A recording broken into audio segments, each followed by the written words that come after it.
melhor mix de notícias está aqui. Jornal da Mix. E vamos ao assunto da nossa primeira entrevista aqui no Jornal da Mix. Recentemente nós mencionamos aqui, infelizmente, a piora nos dados que dimensionam a violência contra a mulher, trazidas pelo Anuário da Segurança Pública de 2024, compilando dados de 2023. E aí, na época até, quando foi lançado o anuário, mencionei aqui todos os dados, né? Teve aumento de feminicídios, de violência doméstica, de importunações sexuais, assédio sexual, de stalking, de violência psicológica. Todos os dados tiveram pioras nesse sentido. O que reforça ainda a necessidade de campanhas como o Agosto Lilás, que é esse mês de conscientização pelo fim da violência contra a mulher. E esse, então, é o assunto da nossa próxima entrevista. Entrevista.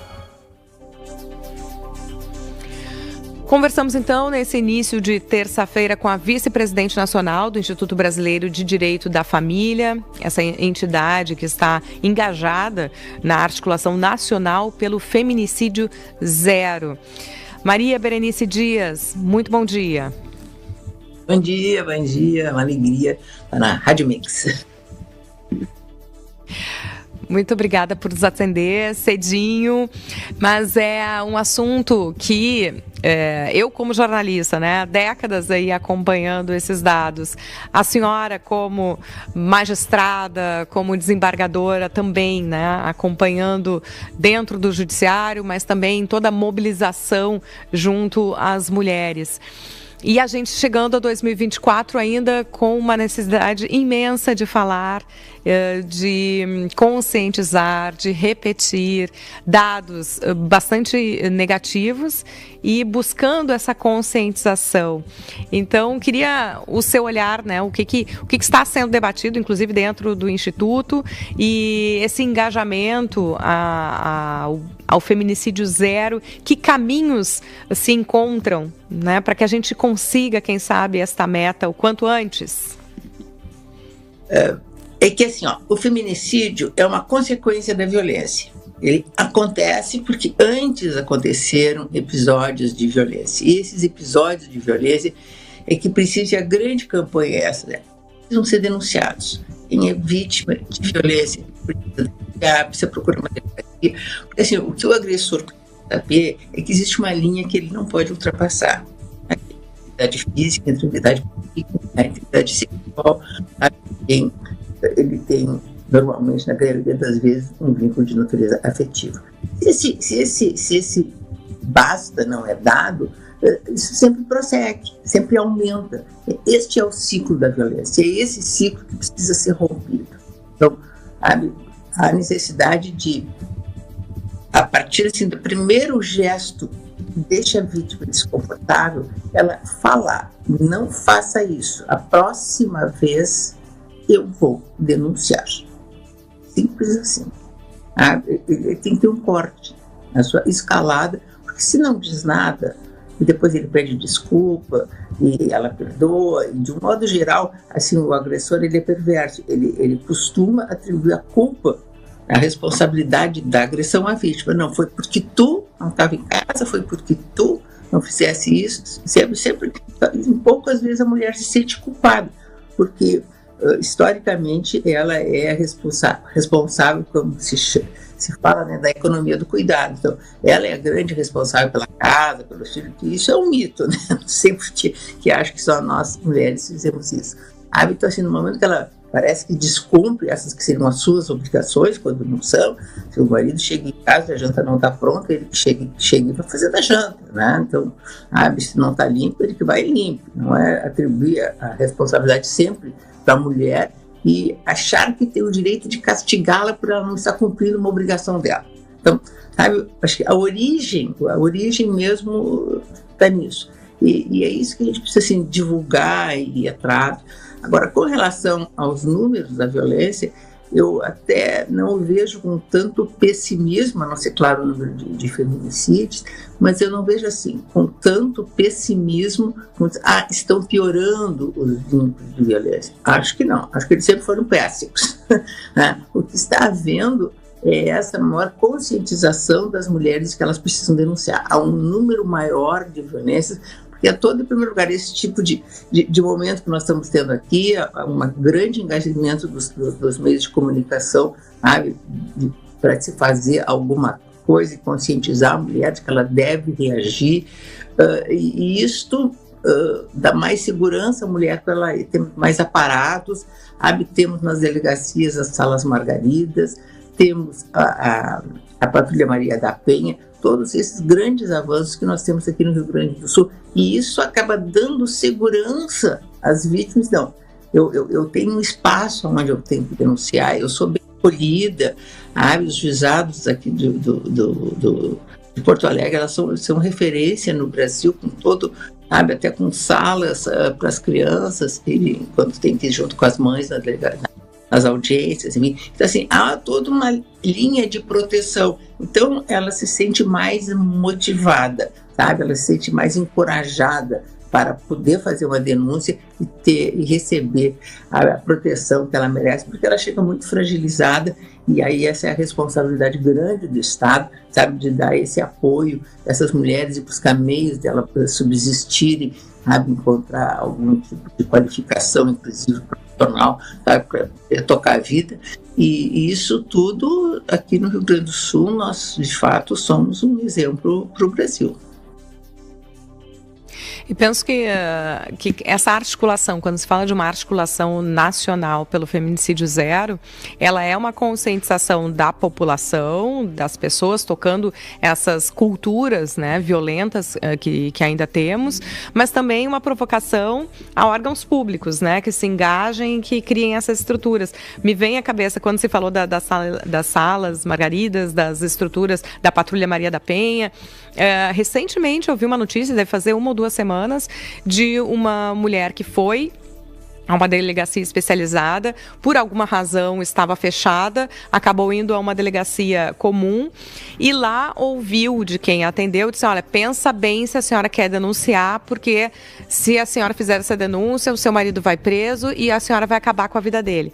Então é de novo colocar a culpa na vítima, né? Mesmo exemplo. E eu me lembro de que, olha, mais de 20 anos atrás, quase 30, quando eu era estagiária do jornalismo, e foi uma situação que me chocou, de uma mulher chegar na rádio em que eu trabalhava, de roupão, junto com ela era empregada doméstica e a patroa que a trouxe.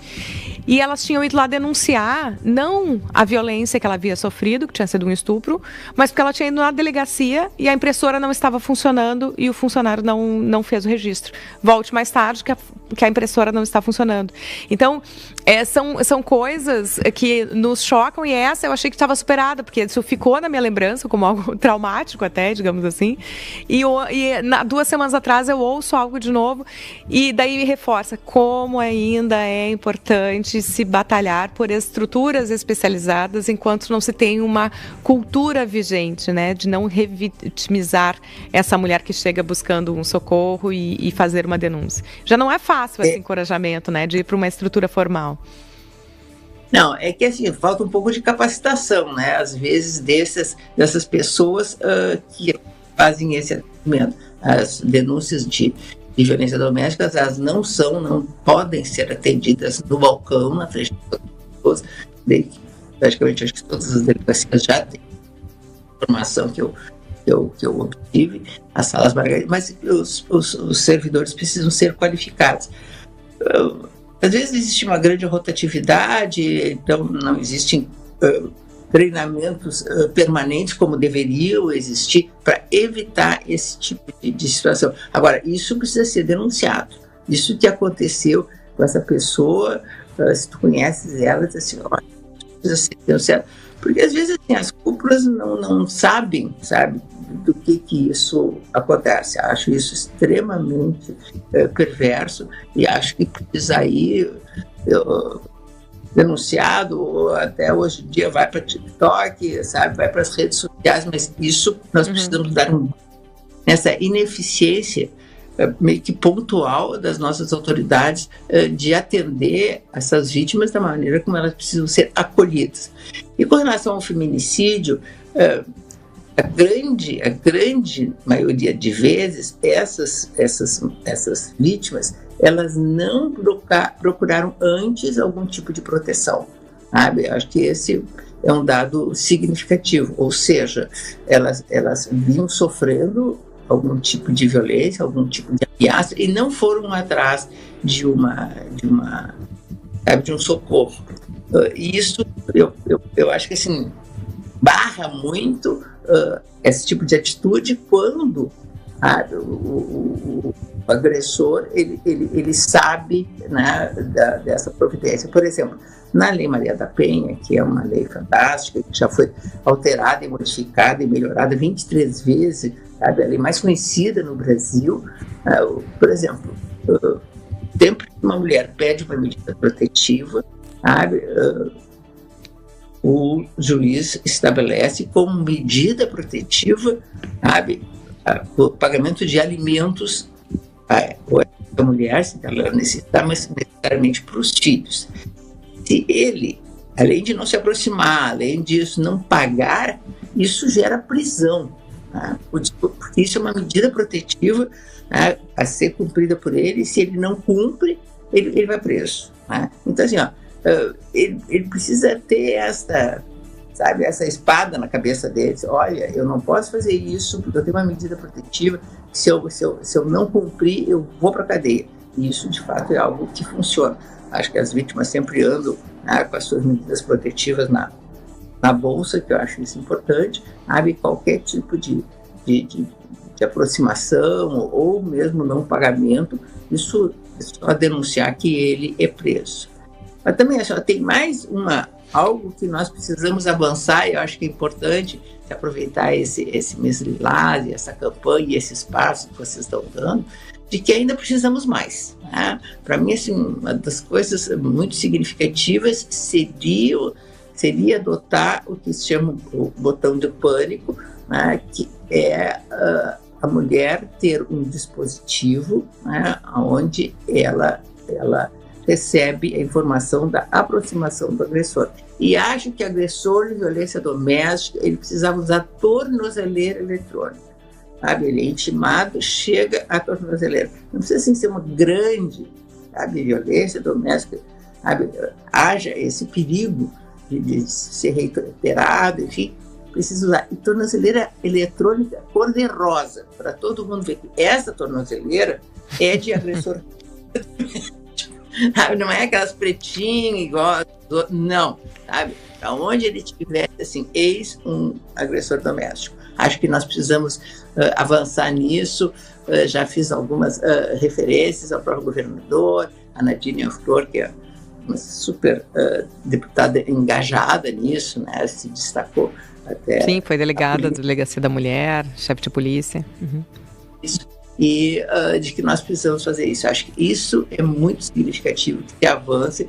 Acho que daria muita segurança às mulheres, sabendo de que se ele se apresentar, tanto a tornozeleira dele vai pitar, quanto no celular dela também. E aí ela tomar algum tipo de...